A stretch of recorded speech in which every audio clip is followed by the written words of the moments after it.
성도들이 교회를 다니면서 우리 교회가 바른 방향으로 가고 있는지, 또 내가 평생 섬기면서 그 교회 안에서 어떤 사역을 감당하고 우리 주님 앞에 내 탤런트를 바쳐야 될지 늘 확인하고 생각하면서 신앙생활을 해야 된다고 생각합니다.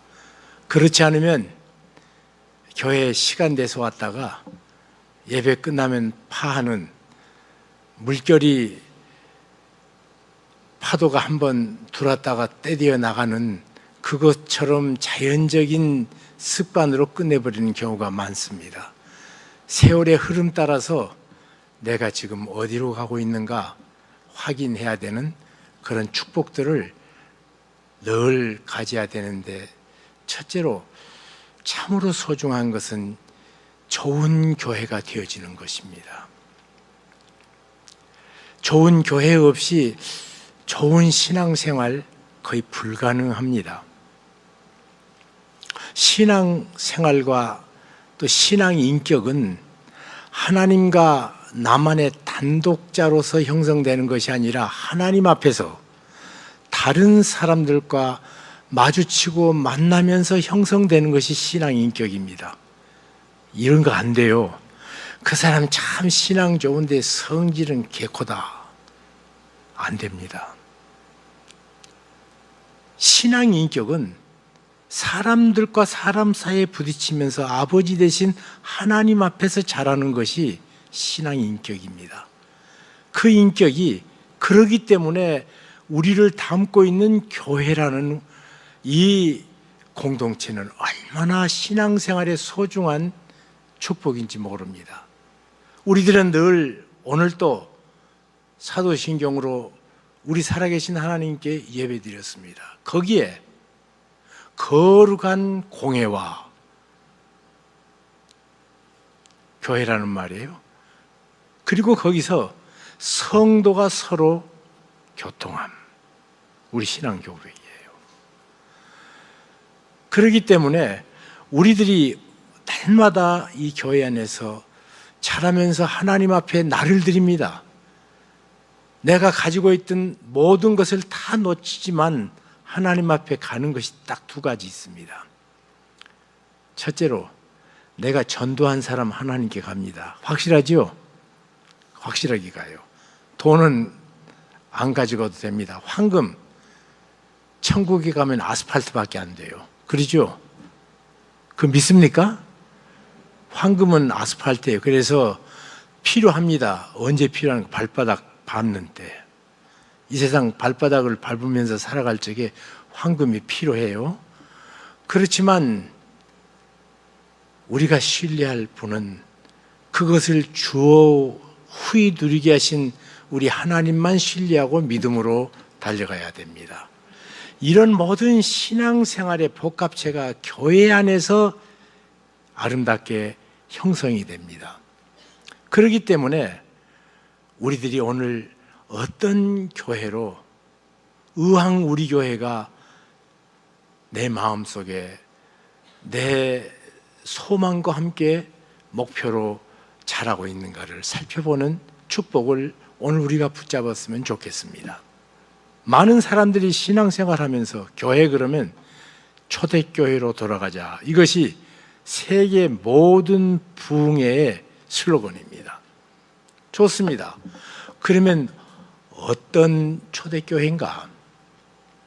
초대교회, 사랑도 있고 은혜도 있지만 복음 증거도 있지만 내분이 끊임없었던 빌립보 교회. 그런가 하면 진리는 분명하게 신학 공부 무지무지하게 많이 했지만 문제는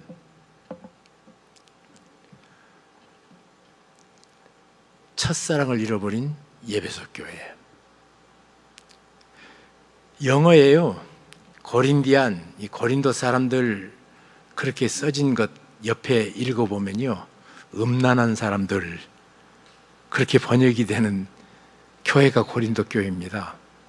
참 요즘 미투 운동을 벌리면서 세계적인 제국을 형성했던 교회들이 무너지는 모습들을 막 봅니다. 이 고린도 교회의 영향이에요. 이런 여러 교회가 있습니다.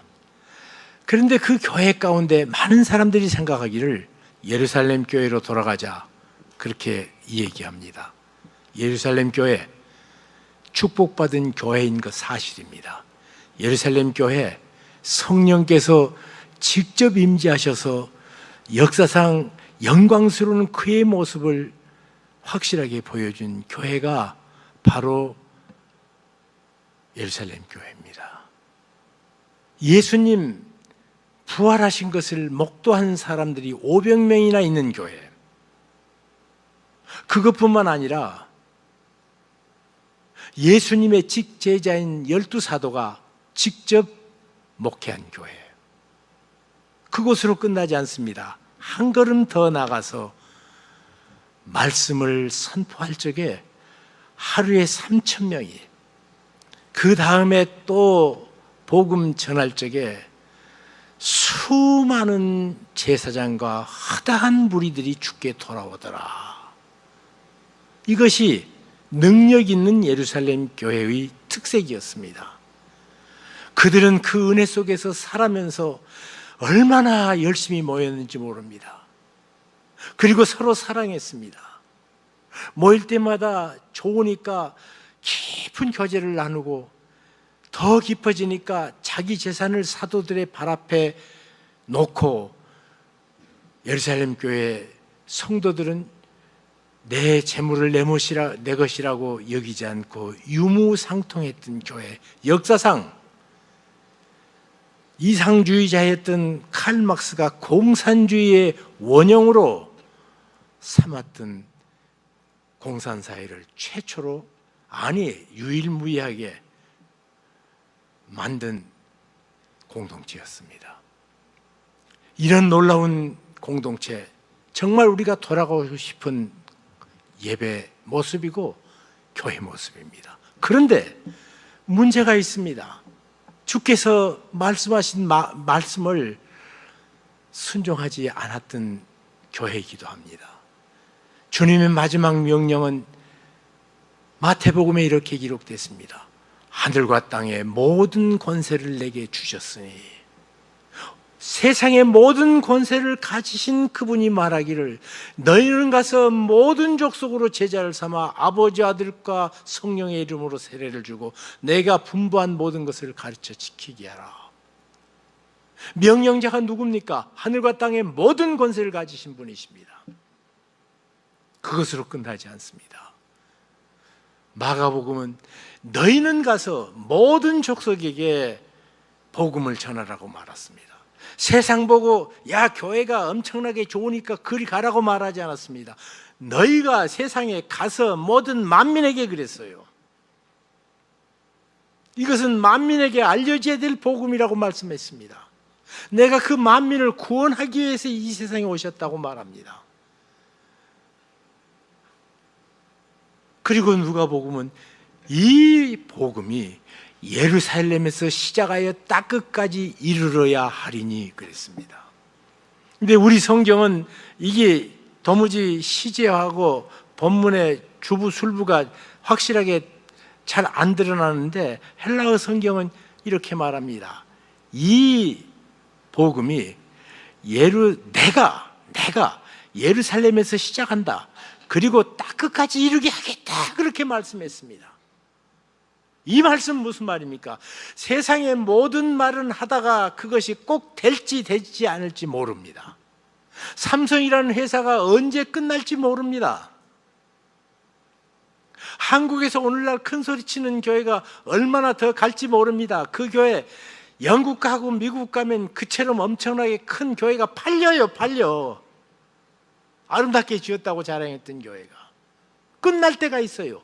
그런데 이 복음 증거는 주께서 마지막으로 완성시키겠다고 말씀하십니다. 너희 속에 착한 일을 시작하신 이가 그리스도의 예수의 날까지 이루실 줄을 우리가 확신하노라. 모든 것 결론이 날지 안 날지 모르는데 복음 증거만은 확실한 결론을 내고 완성의 날을 우리들은 목도할 것입니다. 복음, 그리고는 마지막으로 요한복음에 이렇게 말합니다. 아버지께서 나를 보내신 것 같이 나도 너희를 세상에 보낸다. 여기 가치라는 말은 비교급입니다. 가치.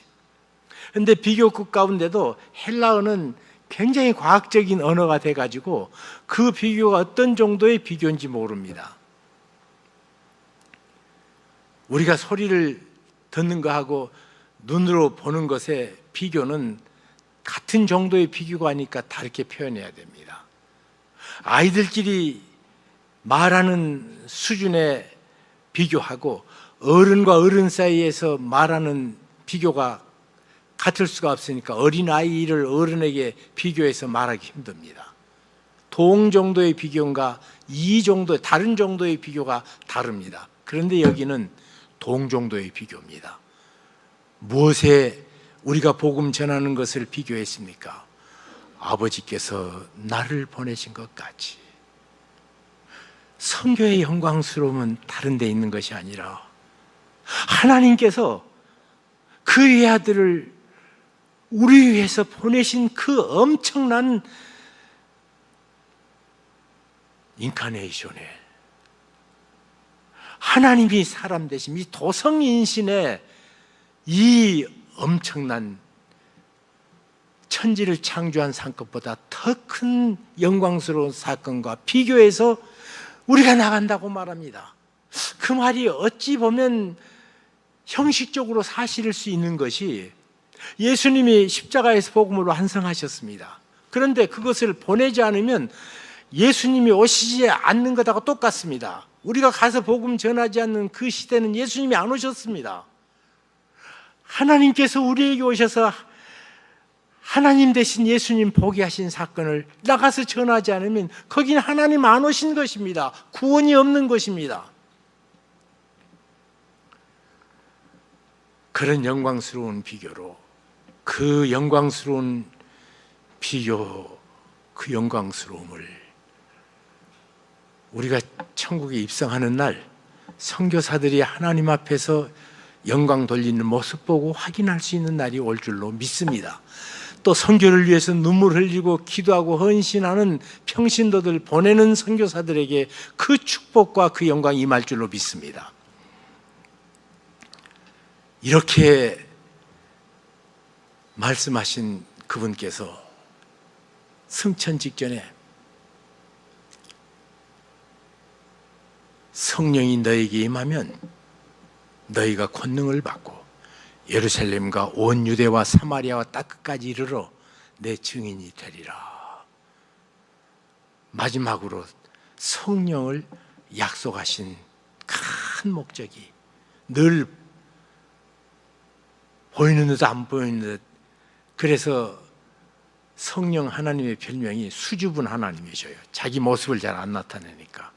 근데 성령님이 나타나시면 뭘 보이냐면 이 땅에 구원 주신 예수 그리스도를 알게 하십니다. 성령으로 하지 않고는 예수를 주라 할 수가 없습니다. 성령님은 자기 모습으로 나타나는 것이 아니라 예수 그리스도의 영광을 드러내는 모습 속에 성령이 늘 드러나는 모습을 봅니다. 성령 보내신 것, 그 권능이 너에게 임하고 너희는 내 증인 되라고 말씀했습니다. 우리 보고 설교자 되라고 말한 적 없습니다. 우리 보고 신학자 되라고도 말하지 않았습니다. 증인 되라고 그랬어요. 증인은 뭡니까? 있으면 있는 그대로 증언하는 것이 증인이에요. 말 잘하는 것이 증인 아닙니다. 그래서 복음 전하는 곳에는 증인이지 내 설득력 아닙니다. 많은 사람들이 잘못 생각합니다. 그냥 증거하는 거예요. 내 속에 계신 주님을, 내 속에 역사하신 주님의 그 복음의 능력을 증거하는 것이 전도입니다. 이걸 부탁하셨습니다. 예루살렘 교회는 모이니까 좋았습니다. 감사했습니다. 찬송했습니다. 하나님의 진리의 말씀을 배울 때 꿀송이보다 더 달았습니다. 얼마나 좋았는지 모릅니다. 그래서 음식을 서로 떼고 나누고 출고하는 것으로 끝. 너희는 가서 이 말씀을 순종하지 않았습니다. 그냥 좋거든요. 아직 우리는 더 양육되어야 되고 우리는 아직 더 할 일이 먼저 있어. 그리고는 거기에 집중해서 주님의 유언의 말씀, 유언은 호로 자식도 듣는 법이에요. 유언은 주님 주님 하면서 주님의 마지막 명령, 그 유언의 말씀에 대해서 관심을 갖지 않았습니다. 그러자 하나님께서 엄청난 핍박을 예루살렘 교회에 보내셨습니다. 많은 사람이 죽는 중에 선봉장으로 돌무더기 속에서 하나님의 영광의 모습을 보여준 예수 그리스도의 구원주 되시는 그 아름다운 광경을 펼치신 스데반의 순교, 그 엄청난 핍박 때문에 예루살렘에서 사도들 위에는 모두 산지사방으로 흩어졌습니다. 흩어지다가 그리고 도착한 그 여러 나라 중에 안디옥에 그리스도인들이 모여서 예배하기 시작했습니다. 거기서 최초로 유대인들에게만 복음을 전했던 교회가, 성도들이 이방인들에게 처음으로 복음을 전하는 교회였습니다. 주님께서는 이방인이나 유태인이나 차별이 없습니다. 주님 앞에는. 그런데 그냥 아직도 거기에 갇혀있는 예루살렘 교회와 달리 이방인들에게도 전하는데 그렇게 기록되어 있어요. 거기 흩어진 성도들이 복음을 전했습니다. 역사상 가장 모델의 교회인 이 교회는 사도들이 세우지 않았습니다. 그것뿐만 아니라 멋진 교사가 그 교회를 시작하지 않았습니다. 이름도 빛도 없는 성도들. 그러나 그들에게는 확실한 증거가 있었습니다. 핍박을 통해서 신앙은 그들의 생명이고 신앙은 그들의 진리인 성도들이 그렇게 입증된 신앙 때문에 우리가 성공하고 신앙 때문에 형통하고 신앙 때문에 잘 될 수도 있는데, 진짜 신앙을 가지면 손해가 나는데도 그 신앙을 붙잡고 말이에요. 얼마나 신앙이 영광스럽고 위대한 줄 알았기 때문에 멸시를 받아도 신앙을 붙잡고 오해를 받아도 신앙을 붙잡고, 신앙이 그에게 있어서 삶의 진정한 원리로 굳어진 핍박을 통해 신앙이 입증된 그 사람들이 복음을 전했습니다. 어떤 교회가 위대한가? 많이 모이는 교회 아닙니다. 핍박 속에서도 그 신앙이 온전하게 서 있는 교회, 성도들 한 사람 한 사람, 이것이 주님이 원하시는 교회의 모습입니다. 이 안디옥에서 핍박을 통해 입증된 성도들 씨앗이 좋았습니다. 그것으로 끝나지 않습니다. 그들은 그리스도만 전했다고 말합니다. 이 시대에 세계 교회가 타락한 것은 신학도 말하고요, 멋있는 교훈도 말하는데 예수 그리스도만을 높이지 않아요. 예수 그리스도만 전파되고 있어요. 설교 중에 예수님이 안 보이기 시작했습니다. 한국교회가 그 다음부터 힘이 없어집니다. 전도 설교가 없어요. 도대체 예수님이 누군 줄을 선포가 안 되고 있습니다. 텔레비전에서 그렇게 많은 설교들 들어보면 이건 만담꾼 얘기 같기도 하고, 어떤 거 보면은 교양 광자이기도 하고, 어찌 보면 철학 같기도 하고. 아닙니다. 우리가 전할 것은 예수님이십니다. 천하 만민에게 구원을 얻을 이름은 오직 하나입니다. 예수 그리스도. 그거 이상 없습니다. 이 사람들은 참된 우리의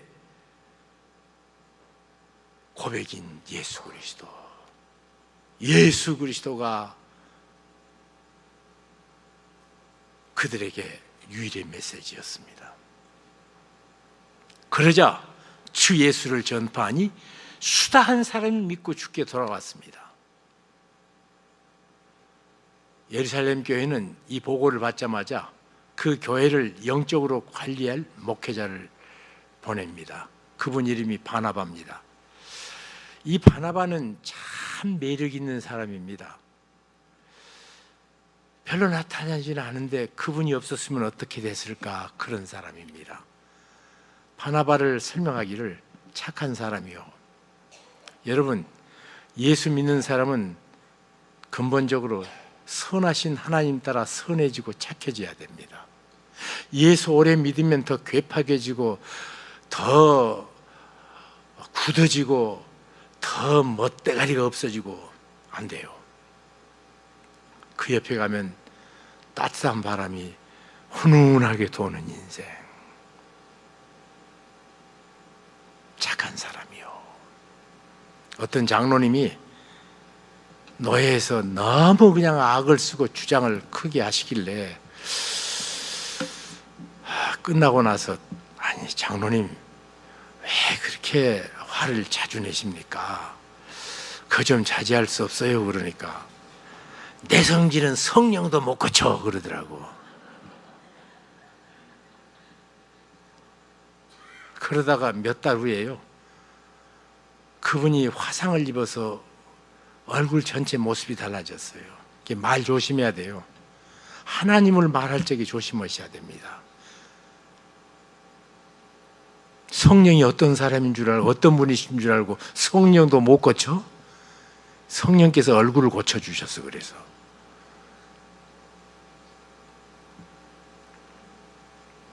명성교회 사태 보면서 예수 오래 믿으니 목사들이 한 짓이란 말이죠. 어떻게 진리를 안다면 그럴 수 있어요? 기독교의 진리는 초상식입니다. 상식도 넘어서요. 그런데 상식 밑의 짓들을 목사들이 했다고요. 그래서 한국교회를 상식 이하의 집단으로 모두 매도되도록 했습니다. 이거 목사님들이 했습니다. 또 그 목사들에게 뇌물 주고 로비한 사람들이 장로님들이에요. 예수 믿는 사람이 어떻게 그럴 수 있어요? 세월이 흐를수록 예수님 닮아가고 하나님의 선하심이 드러나야 돼요. 바나바는 착한 사람이요. 그리고 성령과 믿음에 충만한 자라고 그랬습니다. 스데반은 믿음과 성령에 충만한 자라고 그랬습니다. 똑같은 얘기입니다. 성령의 믿음의 사람은 성령의 인도하심에 민감하고요. 성령으로 하면 믿음이 굳어지고요. 이것이 늘 같이 갑니다. 저 사람은 성령 충만한데 믿음은 안 좋다든지, 믿음은 충만한데 성령 충만하지 않다든지 다 가짜예요. 성령과 믿음에 충만한 자요. 교회 리더십은 성령과 믿음에 충만한 자들의 자리입니다. 학자들을 세워놓으면 당회에서 장로들이 세미나 하려고 들고요. 은행원들 출신들 교회 당회 들어오시면 당회가 부기 복습하는 장소인 줄로 그렇게 생각해요. 거기에 하나님도 빠지고요, 성령의 인도도 빠지더라고요. 오히려 방해거리가 돼요. 성령 하시는 일, 그분을 방해하는 경우가 더러 있습니다. 남서울 교회는 대한민국에서 장군이 제일 많고 또 서울대 교수들이 가장 많았고 또 KDI 연구원들이 가장 많이 나왔습니다. 그럴 수밖에 없는 것이 반포가 안 팔리니까 안 팔린 것을 거기서 사택을 사가지고 거기서 내가 교회를 개척하니까 그런 분들이 많이 나오셨어요. 근데 우리 교회 장로 선출할 적에 안수 집사님이었던 사찰 집사님이 장로 되고요, 장관이 떨어졌어요. 그래놓고 교인들이 제일 좋아하더라고요. 그래서 당해갖고 큰 소리 내본 적이 없습니다, 서로. 43년 목회했는데 3년 처음 개척할 적이 힘들었고요. 그 다음에 40년은 형제들끼리 그렇게 오손도손 재밌는 당회를 해왔습니다.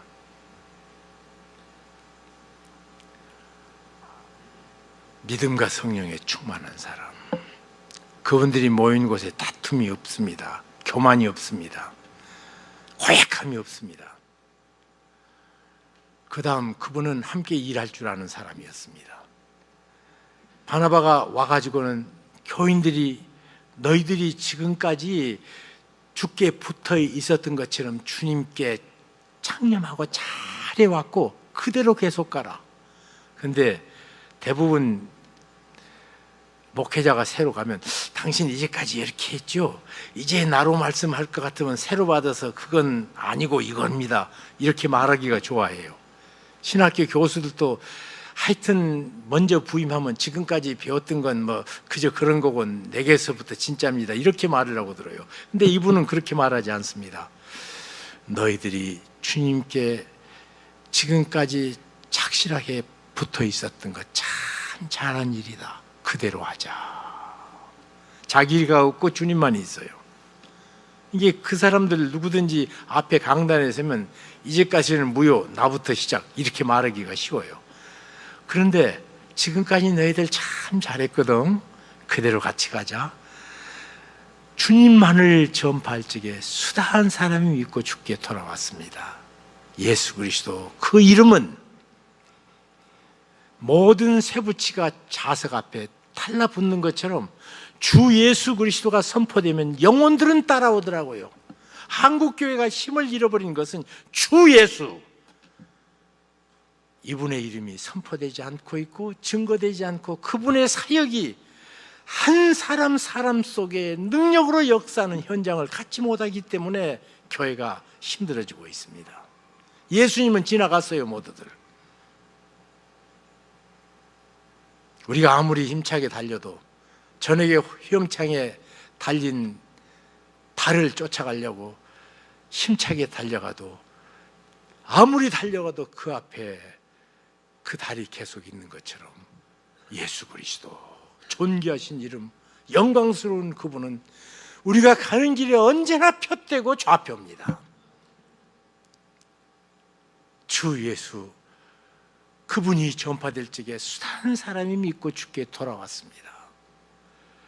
그러자 그 많은 수를 관리를 하기 위해서 데려왔는데 데려온 사람이 다른 사람이 아니라 다소에 있는 사울입니다.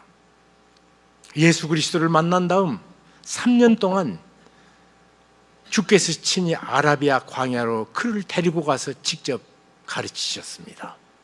그래서 고린도서를 보면 내가 이건 다른 사람에게 배운 것이 아니라 주께서 내게 직접 가르쳤다고 계속 말하고 있습니다. 갈라디아에서도 내가 이건 주님께 직접 받은 것이다. 그리고 이 복음 위에 다른 복음을 전하면 저주를 받을지어다. 주님께 직접 받은 사람이에요. 그렇지만 이분은 공교회가 자기를 인정해 줄 때까지 10년 동안 다소에서 조용히 일했습니다. 어떤 사람이 자기가 막 신통망통을 깨달았다고 교회에서 뭐 야단법석하고 세상의 모든 진리는 혼자만 아는 것처럼 떠드는 성도들이 있더라고요. 그리고 교회 권위에 대해서 순종하지 않습니다. 그래서 한 교회가 분란난 교회, 참 내가 많이 봤는데 그런 사람이 누구냐면 그 어디서 배웠어? 그러니까는 무슨 새천지 교회인가 뭐 그런 교회가 있다며요. 예. 그것들은 공교회에 대한 주님의 교회에 대한 경외심이 없습니다. 지 교주에 대해서만 경외심이 있어요. 여기 그런 사람이 있으면 회개하고 예수 믿으시오. 가짜입니다. 주 예수예요. 이만이 아닙니다. 그놈 사기꾼이요. 아니에요. 주 예수예요.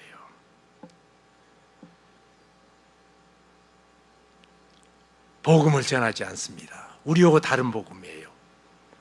얼마나 많은 사람들이 그 사람들 올무에서 고통받는지 모르겠습니다. 근데 또 아편 같은 맛이 있어가지고 거기 들어가면 뭐 생각이고 뭐고 다 무너져. 또 유병은 내가 아는 성실한 사람도 거기서 아직도 못 나오고 있습니다. 평생. 공교회를 무시하면 안 됩니다. 공교회가 자기를 인정할 때까지 10년 동안 조용히 있습니다. 산에 가서 기도 한번 하다가 방언받으면 온 세상의 모든 기도는 자기 혼자만 하는 것처럼 까부는 사람들이 있어요. 아닙니다. 공교회가 인정할 때까지, 예수 그리스도가 주인이신 그 교회의 인정을 받을 때까지 우리는 어떤 때든지 겸손해야 됩니다. 10년 동안 얼마나 참 근질근질했겠습니까? 그렇지만 공교회가 인정할 때까지 이 바나바는 그것을 알고 사도들하고 연결을 시켜줬는데, 사도들이 듣고 나서 그냥 어떤 이유인지 아무도 그를 데려다가 같이 사역하지 않았습니다. 자기가 사역할 수 있으니까 데려왔습니다. 이 사람 누굽니까? 가말리엘 문화입니다. 가말리엘 문화는 이스라엘 역사에 가장 큰 지혜자를 가말리엘이라고 얘기합니다. 탈무드라는 경전에 보면 솔로몬 이래로 이 세상에 가장 지혜 있는 사람이 누구냐 그러면 가말리엘이에요.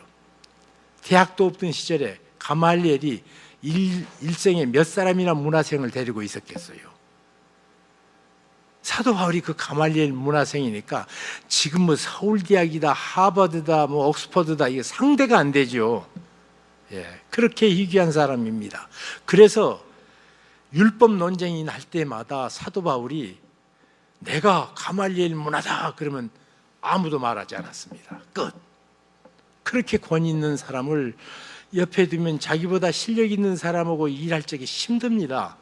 또 그분은 강직했어요. 그래가지고 고지고대로 옳은 것은 옳은 것이라고 늘 말했던 사람입니다.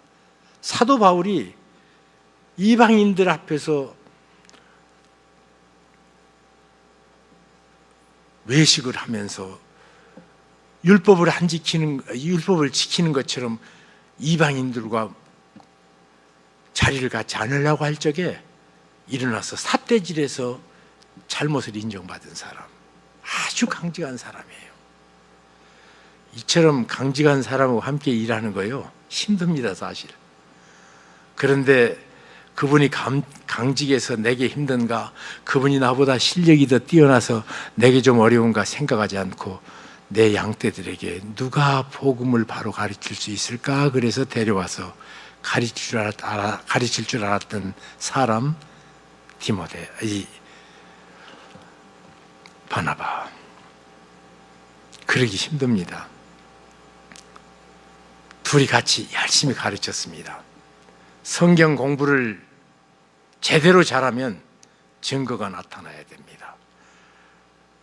이 교회도 다락방 하시니까 이거 증거 3개는 가지셔야 예수님 제자 훈련했다고 말합니다. 예수님께서 직접 말씀하신 제자 훈련에 3대 증거. 첫째로 내 말씀 안에 거하는 자라야 내 제자다 그랬습니다. 그랬죠? 기억하시죠? 너희가 서로 사랑하면 세상이 너희가 내 제자인 줄 알리라 그랬죠? 이게 서로 사랑해야 돼요. 3번째로 너희가 열매를 많이 맺으면 내 제자인 줄 알리라. 그리고 사도 바울이 성도들을 양육할 적에 그 에베소서에 의의 열매가 가득하여 하나님 앞에 영광과 찬송이 되기를 원하노라 그랬죠. 이 3가지가 있어야 제자 훈련이에요. 그냥 성경 공부 드립다 하고 다락방 드립다 한다고 제자 아닙니다. 이 증거가 필요해요. 그런데 이 사람들에게는 이 모든 것이 앞에서 한 증거를 만들어냈습니다. 안디옥에서 비로소 그리스도인이라 칭함을 얻게 되었더라. 많은 사람이 다 여러 지역에서 예수 믿었습니다. 그런데 예루살렘도 아니고 예배소도 아니고 고린도도 아니고 안디옥에서 비로소 그리스도인이라 칭함을 받게 되었더라. 저 속에 예수가 산다. 그래서 하나님의 말씀대로 산다. 저 속에 예수가 사니까 사랑이 넘쳐 흘리는구나. 저 속에 예수님이 계시니까 하나님께서 맡기신 일을 모두 해서 의의 열매가 가득하게 되는구나. 그리스도인, 크리스찬. 이것이 예수님 구원 사역이 끝난 다음에 천국 갈 때까지 우리의 이름 크리스찬이에요. 그 이름을 갖게 한 교회가 안디옥 교회입니다. 이 교회는 그처럼 아름다운 이름으로 끝나지 않습니다. 증거가 또 드러납니다. 천하가 흉년이 들었습니다. 모두 어렵습니다.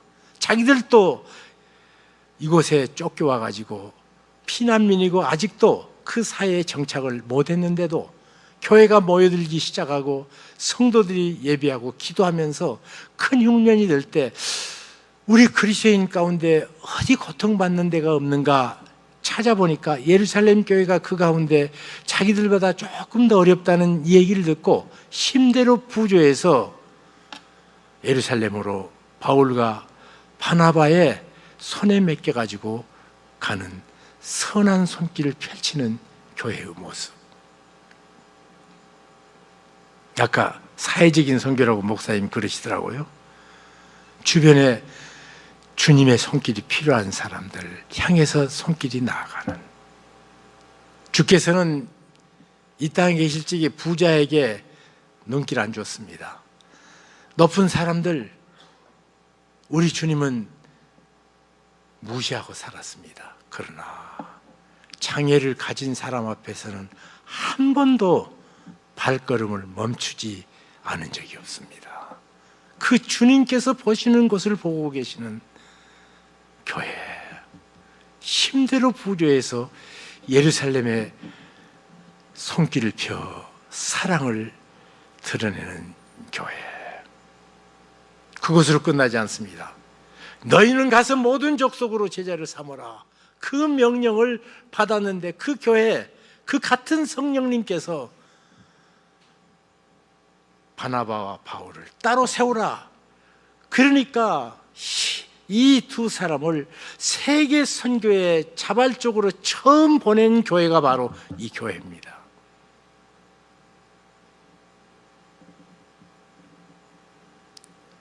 순종했습니다. 우리가 형편이 되는가 되지 않는가 안 그랬습니다. 제가 선교사를 처음 파송했던 것이 1976년입니다.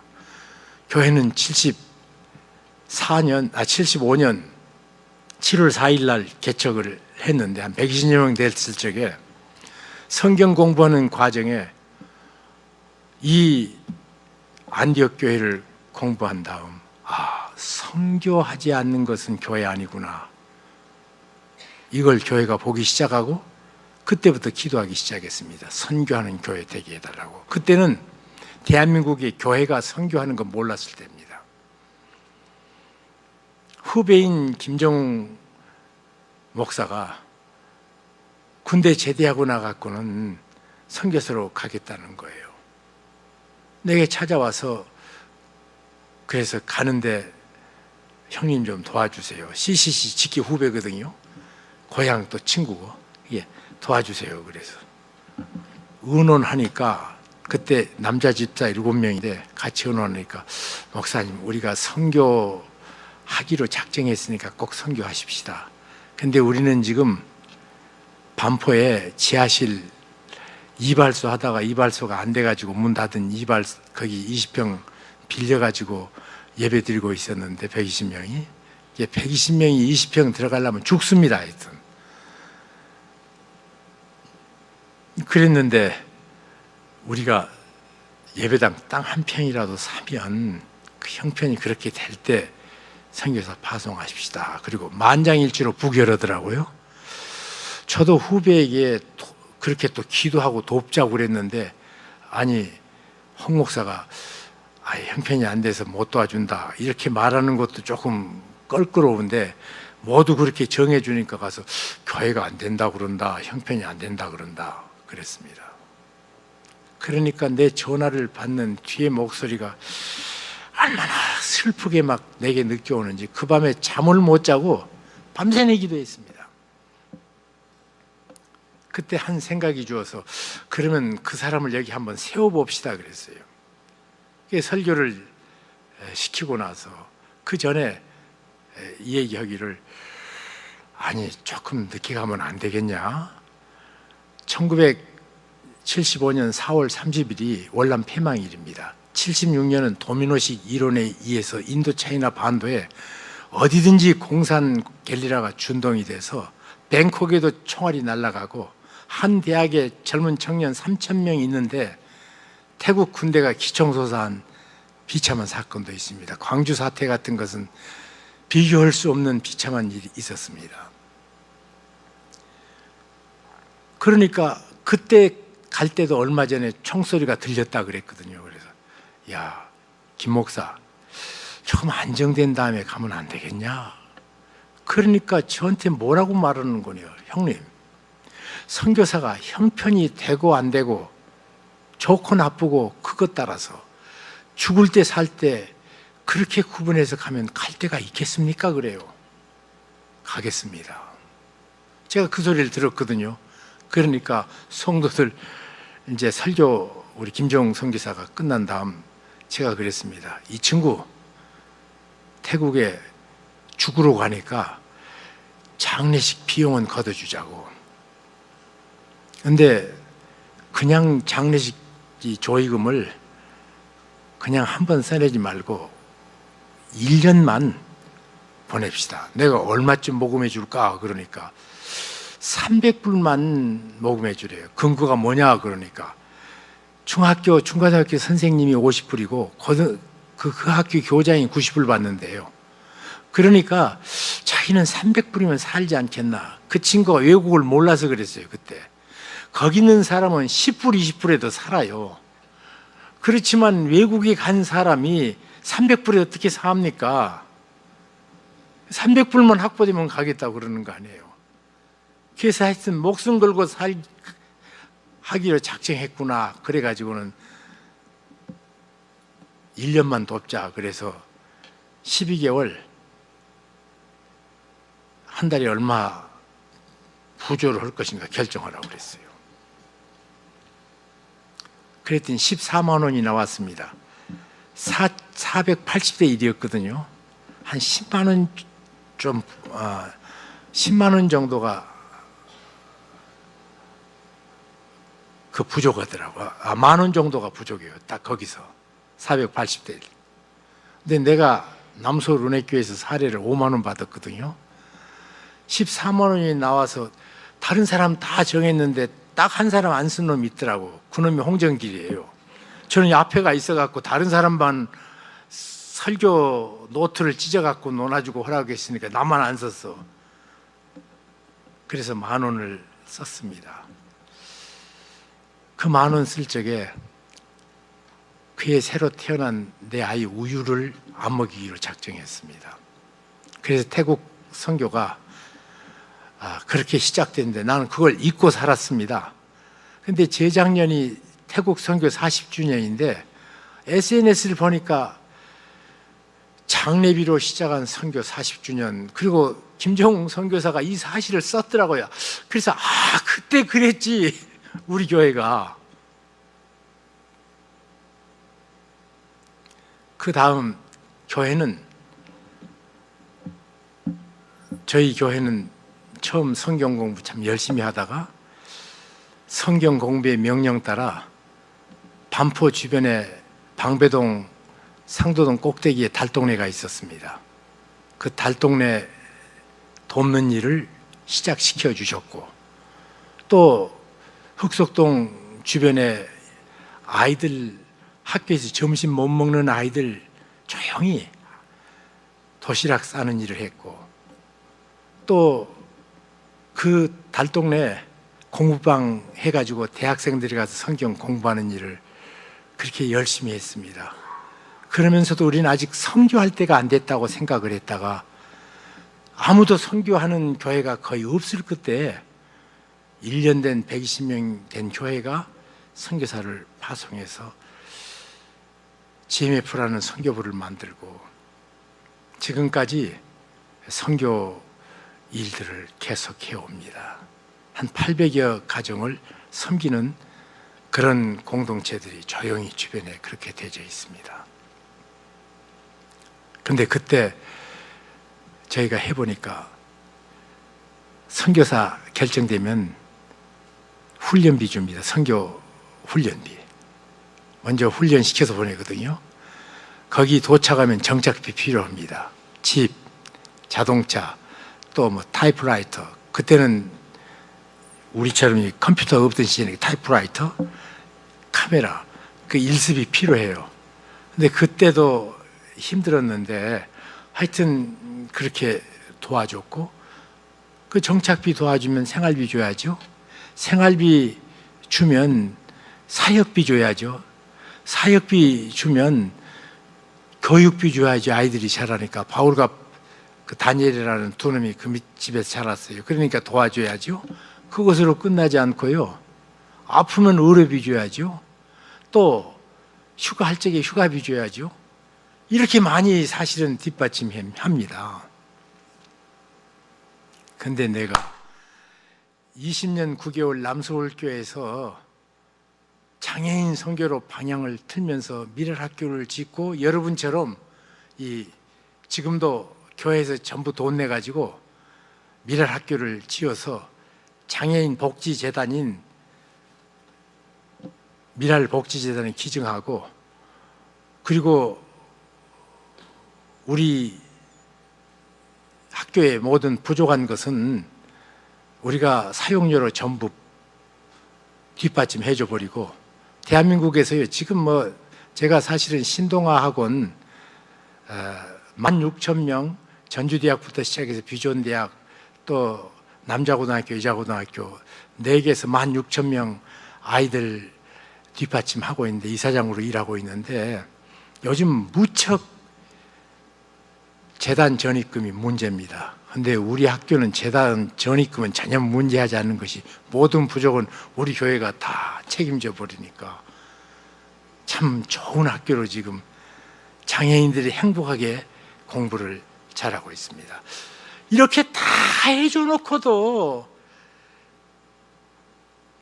거기에 전념하느라고 이제 남서울교회에서 떠나서 다시 그 학교 그 로비에서 예배드리다가 이 학교 체육관이 서지니까 체육관에 이제 옮겨서 예배드리고 그러거든요.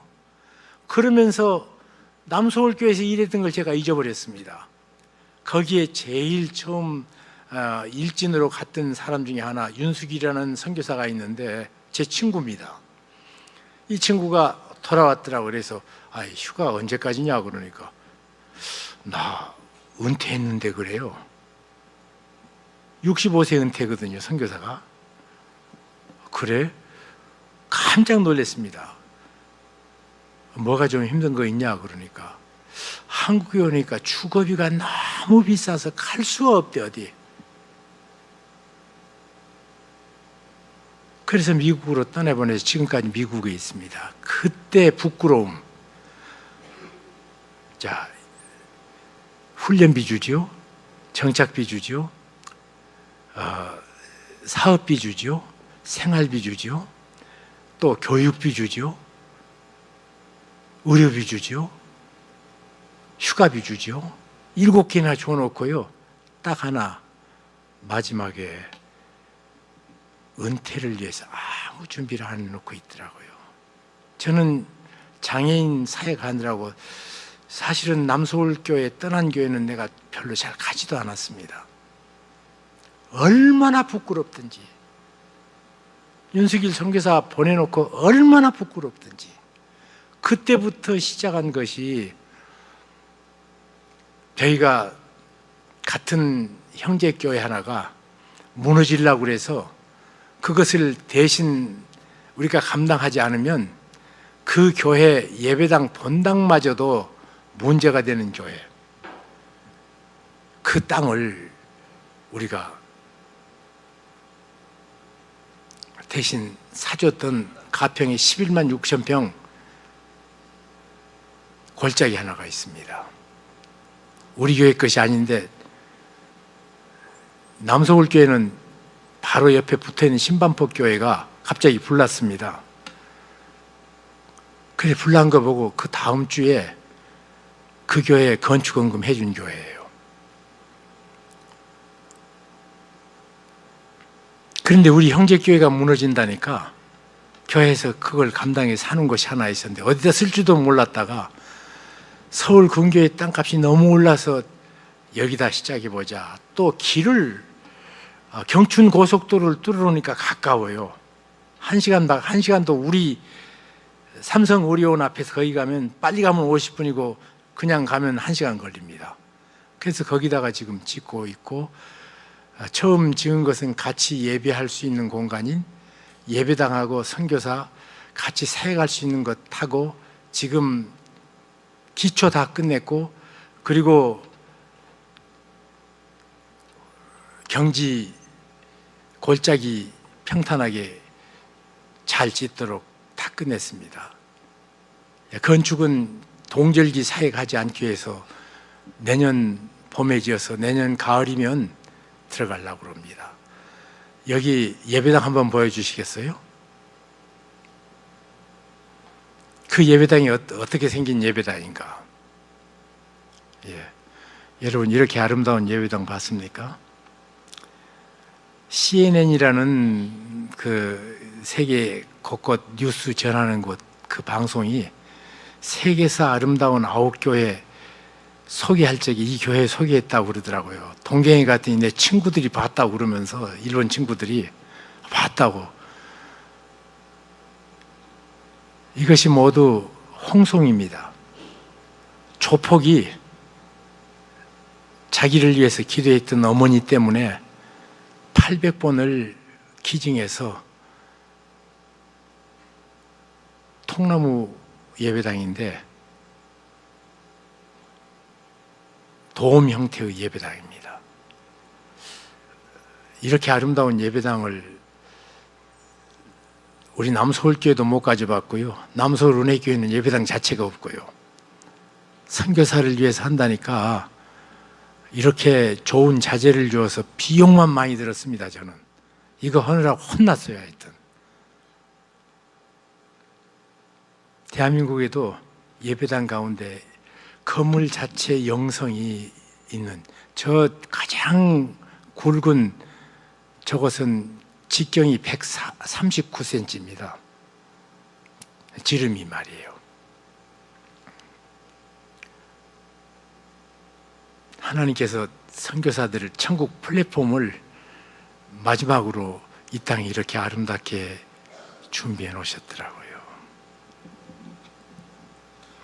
저희는 이렇게 준비했거든요. 그런데 영국에도 이렇게 준비하지 않았던 때가 있었던 것 같아요.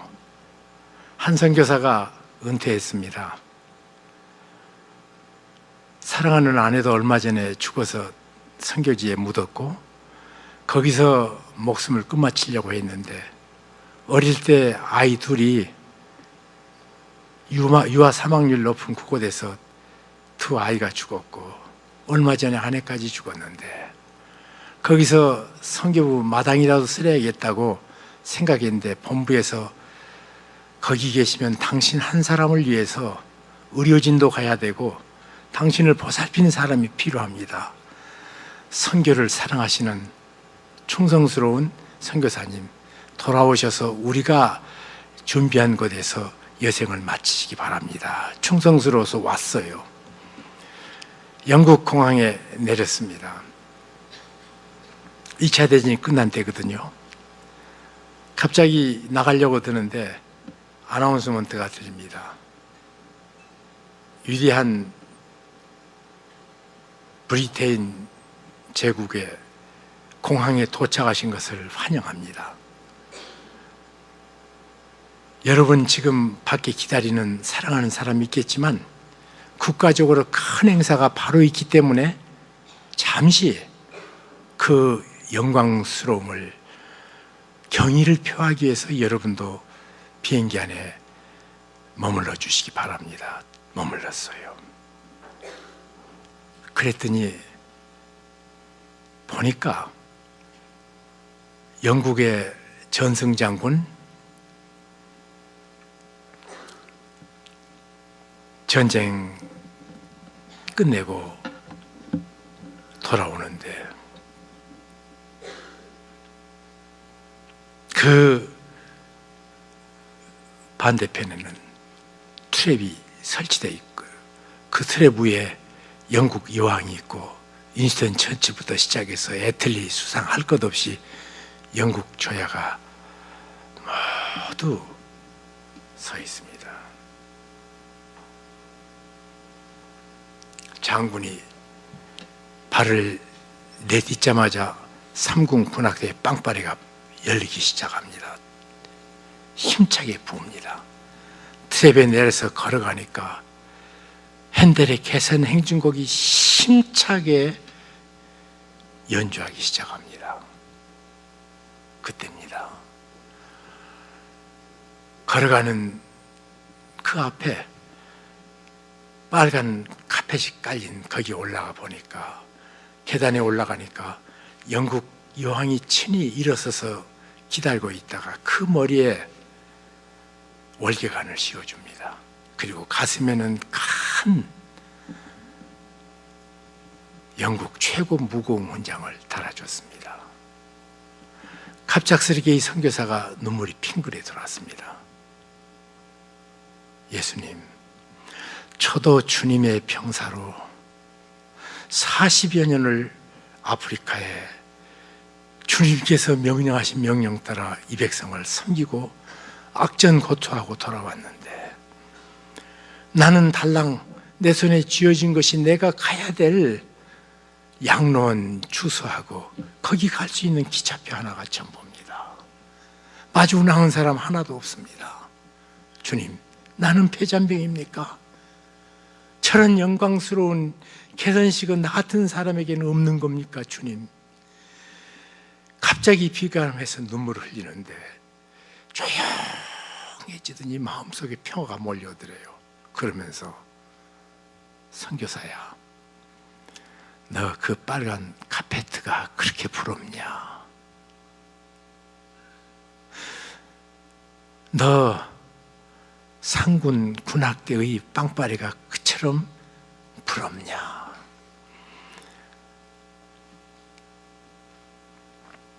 저 전승 장군의 가슴에 달아준 메달이 그리고 머리에 씌워준 월계관이 그처럼 부럽냐? 너는 아직 내 집에 돌아오지 아니했다. 내가 돌아올 때는 내 앞에 황금길을 깔아줄게. 내가 돌아올 때는 삼군 군악대가 아니라 헤일 수 없는 천군 천사로 너를 영접할게. 너 저 시들어버리는 월간 부럽냐? 시들지 않는 영광의 멸관을 너를 위해서 준비했다. 너는 아직 내 집에 도달하지 아니했다.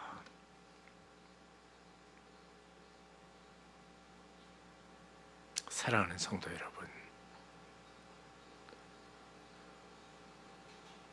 우리가 주님 앞에 설 적에 우리 위해서 모든 것을 준비한, 우리의 한숨이 끝나고 우리의 슬픔이 끝나고 우리의 아픔이 끝나고 우리의 좌절과 우리의 파멸과 우리의 추잡함과 우리의 잡스러운 것이 모두 해결되고 영광의 주님의 모습으로 변해서 주님 만날 그 영광, 그날을 준비하십니까?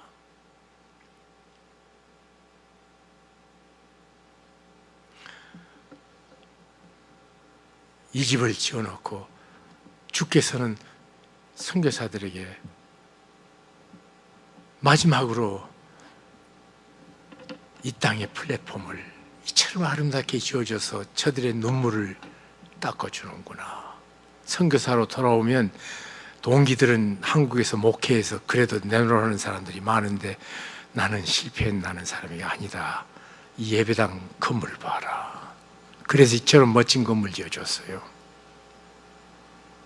그리고 그 다음 목은 한국교회 목입니다.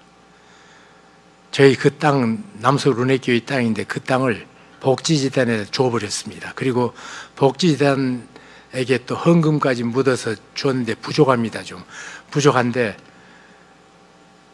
15평짜리 아파트를 지금 우리가 짓고 있습니다. 어떻게 도울 수 있는가 하면요, 그냥 한 달에 점심 한 끼를 생각하시면 요즘 거의 10,000원 되더라고요. 매달 10,000원을 3년을 20명에서 200명이 부어주시면 집안채가 딱 떨어집니다. 그래서 할 수 있는 사람이면 할 수 있는 일로 지금 한국교회가 같이 우리 미랄 복지재단 관리하는, 교회가 관리하면 전문성이 안 생깁니다. 전문 집단에다가 그렇게 맡겨서 하고 있습니다. 주께서 이런 선교의 놀라운 축복을 우리가 회상하면서 선교사를 위해서 마지막 섬기고 돕는 선교사 안식관을 우리의 기도와 후원으로 계속 지어지고 운영되어진 이런 축복이 있기를 바랍니다. 기도하겠습니다. 주님, 감사합니다. 오늘도 진리 가운데 인도하시니 감사하고 선한 뜻을 이루셔서 거룩한 역사 더해 주옵소서. 신실하신 주님의 은혜가 오늘도 주님을 사모하는 심령 속에 성령으로 넘치게 도와주시고 그리스도로 감격하고 기뻐하며 이 문을 떠나는 성도 되게 도와주옵소서. 예수 그리스도 이름으로 기도하옵나이다. 아멘. 저는 우리 홍 목사님 말씀을 들으면서 제가 2004년도 여명학교 발기인대회에 갔을 때 똑같은 말씀을 하셨어요. 한국교회가, 그래서 21개 교회가 여명학교에 참여를 했습니다. 이제 사실은 이게 어떤 한 교회가 감당해야 할 일이 아니라 선교사님의 안식마을은 한국교회가 감당해야 할 것입니다. 그리고 한국교회는 제가 늘 그렇잖아요. 한국교회는 바로 나 자신이다. 여러분, 우리가 아까 홍 목사님은 점심 학기라고 그랬는데 우리가 사실 하루에도 점심 식사 드시면서 커피 한 잔 합니다. 커피 한 잔, 한 달에 한 잔만 내가 줄인다. 그 생각하시고 여러분 주보에 간지, 물론 우리 성도님들이 해외 아동 선교 후원도 많이 합니다. 그리고 코피노 가정도 우리가 지금 많이 돕고 있습니다. 근데 우리가 여러분 너무 부담 가니까 여러분 각자가 여러분 그 간지에 보면 좀 체크하셔서 지금 한번 꺼내보세요. 여러분 동영상을 자연스럽게 한번 틀어주시기 바랍니다. 시간은 좀 갔지만 저는 의왕우리 교회가 하나님 교회를 처음 시작할 때 하나님 어디에서 어떤 교회를 하기를 원하십니까? 처음 그곳은 허허벌판, 사회적인 선교적인 교회, 마치 광야 같았습니다. 주님 말씀하셨습니다. 무엇을 해야 할지 막막했지만 저도 사실은 하나님의 부르심을 따라 이 사역에 대해서 몰랐어요. 그러나 우리 홍 목사님을 한 달 전에 뵙고 이 사역에 대해서 알게 됐고요. 아직 우리 장로님들하고도 이야기하지 않았습니다. 그러나 여러분 부담 갖지 않은 선에서 함께 또 동참해 주시고 함께 하시면 감사하겠고요. 여러분 체크하셔서 나가실 때 우리 미랄 복지재단 관계자들이 뒤에 있으니까 거기에 제출해 주시면 감사하겠습니다. 이 시간에 같이